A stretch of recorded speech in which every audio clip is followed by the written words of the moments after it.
جبلک کنټرول ولنا چې دا جبلک منګه کنټرول کو نو خپل نیکي به محفوظ وساتو.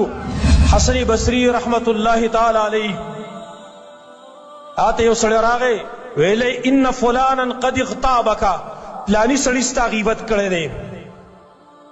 نو فبعث الیه رطبا علی طبق، تازه کجوري دا په یو غاټ ټوکرې کې واړتلی، دا قیمتي شی دی، غاټ ټوکرې کې کجوري تازه کجوري راواړتلی او هغه ته ولیکلې او ته ویل لقد بلغني انك اهديت الي من حسناتك.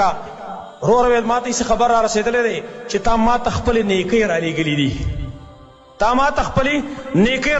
دي، فاردت ان اكافئك علیها. نو ما دا اراده وکړه چې زه تاله د دغه احسان بدله درکم. تا احسان ما صدا کړی چې ما ته خپل نیکۍ را لېږلي، زما غیبت دې کړی دی، ما ته دې نیکۍ را لېږلي، نو ما غوښتله چې زه تاله د هغې بدل درکم.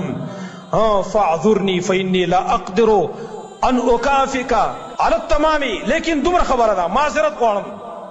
حسن بصري کس ته وایي ورې معذرت غواړم، ما معذور وشماره چې زه پوره بدله تاله نشم درکولی، پوره بدله نشم درکولی، ځکه نیکۍ ډېر قیمتي شی دی او دا کجورې لږې کمې دي، لږ معذرت غواړم. ګورې دوه خبرې شوې، یو چې چا دې غیبت کړی دی که نه چا دې غیبت کړی، په دې باندې خفګان مه کوه، تا ته خپلې نیکۍ در ولېږلې. او دویم دا دی چې د نیکو بدل په دنیا کې نشته دی. حسن بصري ورته وایي زه ستا پوره د احسان بدله نشم